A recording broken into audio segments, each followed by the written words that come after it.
मई पाठशाला आज हम सीटेट का 2018 का जो पेपर सेकंड होता है उसका जो सीडीपी का पोर्शन है वो हम डिस्कस करने वाले हैं।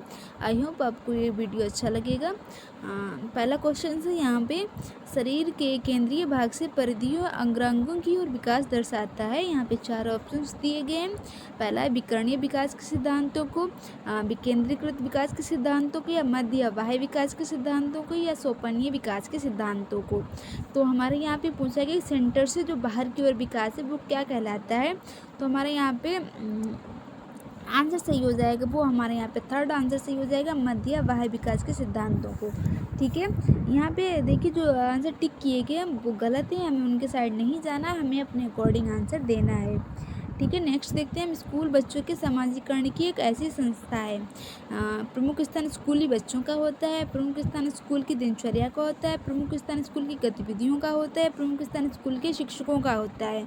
देखिए हमें यहाँ पे आंसर सही लगेगा कि आंसर यहाँ पे थर्ड सही होगा, लेकिन यहाँ पे जो आयोग के अनुसार है वो आंसर यहाँ पे फर्स्ट आंसर सही है, क्योंकि यहाँ पे ऑफिशियल आंसर की में यही आंसर माना गया है।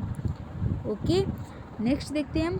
जब आप एक शिक्षक समूह से जुड़ जाते हैं और समूह के अन्य लोगों की ही तरह पोशाक धारण करते हैं तो आप प्रदर्शन कर रहे हैं। समूह की पहचान का, समूह आज्ञाकारिता का, समूह निर्देश अनुपालन का, समूह की अनुरूपता का। तो यहाँ पे हमारा सिंपल सा आंसर सही हो जाएगा, आंसर नंबर 4, समूह की अनुरूपता का। नेक्स्ट देखते हैं हम। किसी वस्तु के स्थायित्व की अवधारणा पियाजे के विकास के डैश चरण में प्राप्त हो जाती है। पियाजे ने जो है वो 4 चरण बताए हैं, संवेदीगामक, पूर्व परिचालन, मूर्त परिचालन, औपचारिक परिचालन, sensory motor, pre operation, concrete operation या फॉर्मल ऑपरेशनल।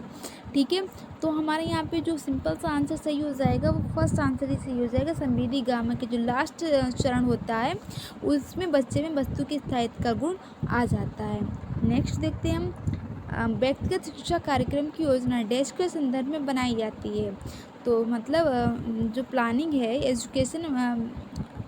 एजुकेशन प्रोग्राम की प्लानिंग है वो किसके अकॉर्डिंग बनाई जाती है। विशेष शिक्षा कार्यक्रम, बाल केंद्रीय शिक्षा कार्यक्रम, मुक्त विद्यालय शिक्षा कार्यक्रम है, ये अधिगम शिक्षा कार्यक्रम। तो हमारे यहाँ पे सिंपल सा आंसर सेकंड सही हो जाएगा, बाल केंद्रीय शिक्षा कार्यक्रम।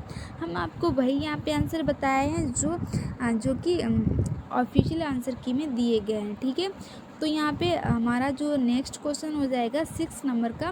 महीने डैश महीने की आयु के बीच अधिकांश बच्चे शब्दों को मिलाकर छोटे छोटे वाक्यों में बोलना शुरू कर देते हैं। तो मतलब यहाँ पे पूछा गया है कि जो कितने महीने में बच्चे जो है वो छोटे छोटे शब्दों से छोटे छोटे वाक्य मिलाकर मतलब बोलने लगते हैं। 12 से 18 माह में, 18 से 24 माह में, 24 से 30 माह में, या 30 से 36 माह में। तो हमारा यहाँ पे सिंपल सा आंसर सही हो जाएगा, सेकेंड आंसर 18 से 24 माह में। तो 18 से 24 माह में जो बच्चे हैं वो थोड़ा थोड़ा बोलना मतलब 1-2 शब्दों को मिलाकर वाक्य बना के बोलना शुरू कर देते हैं। नेक्स्ट देखते हैं हम। बुद्धि लब्धि या आईक्यू की अवधारणा दी गई थी। तो यहाँ पे उन्होंने सिंपल सा पूछा है कि जो आईक्यू का कॉन्सेप्ट किसने दिया था। तो जो आईक्यू का कॉन्सेप्ट जो है वो स्टर्न के द्वारा दिया गया था, जबकि उस फॉर्मूले में 100 का मल्टीप्लाई टर्म के द्वारा किया गया था। तो हम उसके साइड नहीं जाएंगे, क्योंकि यहाँ पे इन्होंने सिंपल सा पूछा है कि ये अवधारणा किसने दी थी और कॉन्सेप्ट किसने दिया था। नेक्स्ट देखते हैं। सृजनात्मकता को डैश की अवधारणा माना जाता है। तो सृजनात्मकता को किसकी अवधारणा माना जाता है। द्रव बौद्धिकता का, या रवादार बौद्धिकता, या विस्तृत सोच, या विविध सोच। यहाँ पे हिंदी में टफ दे दिया गया मतलब टफ लैंग्वेज में, जबकि इंग्लिश में वही सेम लिखा है कि कन्वर्जेंट थिंकिंग या डाइवर्जेंट थिंकिंग। तो हम यहाँ पे आंसर नंबर 4 के साथ जाएंगे कि विविध सोच, या औपचारिक सोच, या डाइवर्जेंट थिंकिंग, क्योंकि डाइवर्जेंट थिंकिंग जो है वो मल्टीपल चॉइसेस देती है कि हमें फैलकर दिशाओं में फैलकर सोचने के लिए। ठीक है, तो यहाँ पे क्रिएटिविटी भी इसी में आ जाएगी। नेक्स्ट देखते हैं हम। किसी भाषा के स्वीकृत ध्वनि संयोजनों को इस नियम के अंतर्गत बताया जाता है। ध्वनि संबंधी, व्याकरणिक, वाक्यात्मक, विविध विषय। तो यहाँ पे हमारा जो सिंपल सा आंसर सही हो जाएगा वो फर्स्ट आंसर सही हो जाएगा, ध्वनि संबंधी। ठीक है, नेक्स्ट देखते हैं। जब सोचने की प्रक्रिया किसी भाषा द्वारा प्रभावित है तो ऐसी स्थिति को कहते हैं। तो क्या कहते हैं ऐसी स्थिति स्थिति को, संस्कृति प्रभावित भाषा निर्धारित, संज्ञानात्मक पक्ष और सामाजिक भाषाई उद्धृत। ठीक है, तो हमारा यहाँ पे सिंपल सा आंसर सही हो जाएगा सेकंड, भाषा निर्धारित। नेक्स्ट देखते हैं, अपने अनुभवों और लक्षणों के आधार पर उपकरण खराबी के कारण की परिकल्पना का परीक्षण रवि उपकरणों की मरम्मत करता है। वह उपयोग करता है किसका? अंतर्दृष्टि का, कलन विधि का, मानसिक दृढ़ता के, अनुमानी विधि का। तो हमारे यहाँ पे जो आयोग ने आंसर माना है वो फोर्थ आंसर माना है अनुमानी विधि का। नेक्स्ट देखते हैं हम, दिव्या अक्सर निर्देशित कार्यों को छोटे छोटे हिस्सों में विभाजित कर आसान बना लेती है। वह उपयोग करती है, वह किस विधि का उपयोग करती है? यहाँ पे ये पूछा गया है कि कम करने की विधि का, द्वितीयक विस्तारण विधि का, उपलक्ष्य विश्लेषण विधि का, क्रियात्मक जड़ता नियामक विधि का। तो हमारे यहाँ पे जो आंसर सही हो जाएगा वो थर्ड आंसर सही हो जाएगा, उपलक्ष्य विश्लेषण विधि का। नेक्स्ट देखते हैं हम, पुरुष और महिला की भूमिकाओं का निर्धारण समाज करता है। यह कथन अवतरण है। लैंगिकता एक अंतर्निहित अवतरण है। लैंगिकता एक अनुवांशिक प्रतिभा है। लैंगिकता एक अंतर्ज्ञानी अवतरण है। लैंगिकता एक सामाजिक अवतरण है। तो हमारे यहाँ पे आंसर सही हो जाएगा, फोर्थ आंसर सही हो जाएगा, लैंगिकता एक सामाजिक अवतरण है। नेक्स्ट क्वेश्चन देखते हैं, ग्रेडिंग, कोडिंग, अंकन और क्रेडिट संचय प्रणालियाँ डैश के कुछ उदाहरण हैं। किसके उदाहरण हैं ये?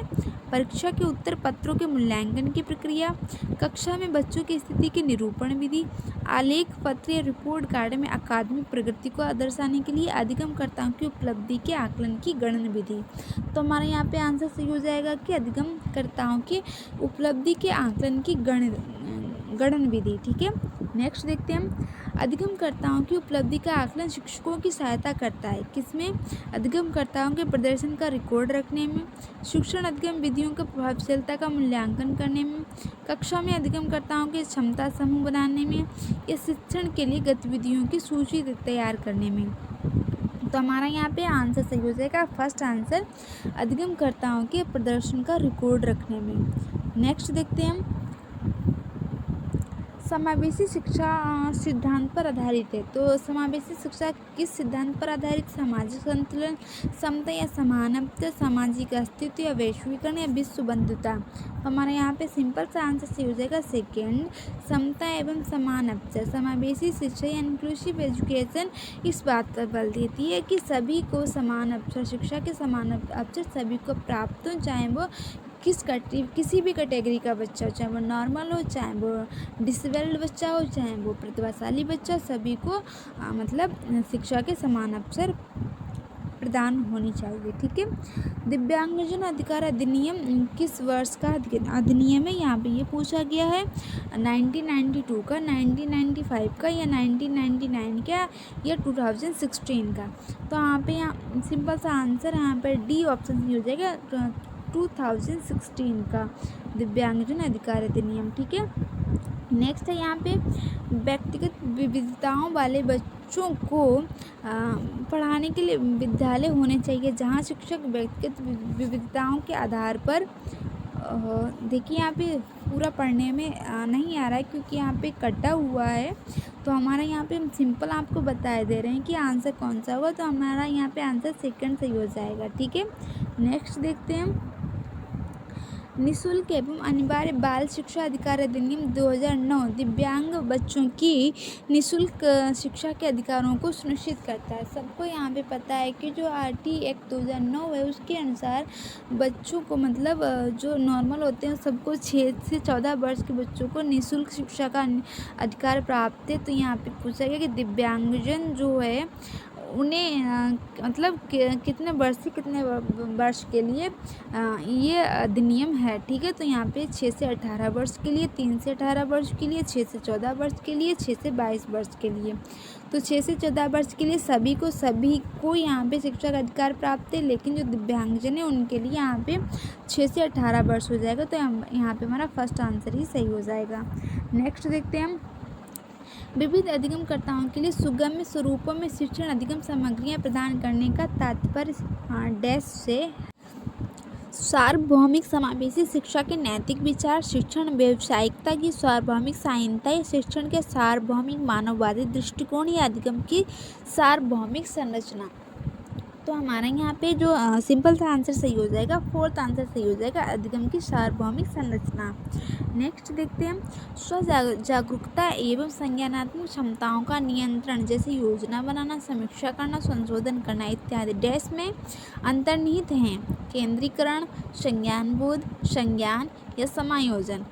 तो यहाँ पे सिंपल सा हमारा आंसर सही हो जाएगा, सेकेंड आंसर संज्ञान बोध, मेटाकॉग्निशन। ठीक है।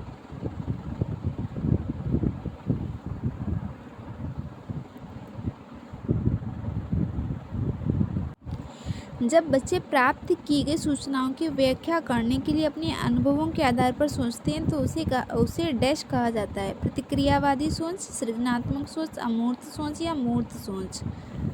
जब बच्चे प्राप्त की गई सूचनाओं की व्याख्या करने के लिए अपने अनुभवों के आधार पर सोचते हैं तो उसे कहा जाता है reflective thinking, creative thinking, abstract thinking या कॉन्क्रीट थिंकिंग। तो हमारा यहाँ पे जो आंसर सही हो जाएगा वो फोर्थ आंसर सही हो जाएगा, मूर्त सोच यानी कॉन्क्रीट थिंकिंग। ठीक है। नेक्स्ट देखते हैं हम, अधिगमकर्ताओं को व्यक्तिगत क्षमता के आधार पर उनकी कठिनाइयों के विभिन्न स्तरों को ध्यान में रखते हुए पढ़ने की विधि को डैश कहा जाता है, विभेदी अनुदेशन, चयनित अनुदेशन, सटीक शिक्षण या त्रुटिहीन अनुदेशन। तो हमारा यहाँ पे आंसर सही हो जाएगा, फर्स्ट आंसर विभेदी अनुदेशन। ठीक है, डिफ्रेंशिएटेड इंस्ट्रक्शंस।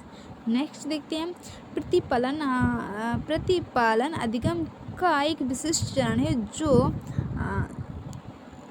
जो अधिगम के डैश चरण का पूर्ववर्ती है। प्रतिपालन अधिगम, अधिग्रहण, अभिप्रेरण, आत्मनिर्भरता या सामान्यीकरण। तो हमारा यहाँ पे सिंपल सा आंसर सही हो जाएगा, फोर्थ या सामान्यीकरण। ठीक है, फोर्थ आंसर सही हो जाएगा। नेक्स्ट देखते हैं,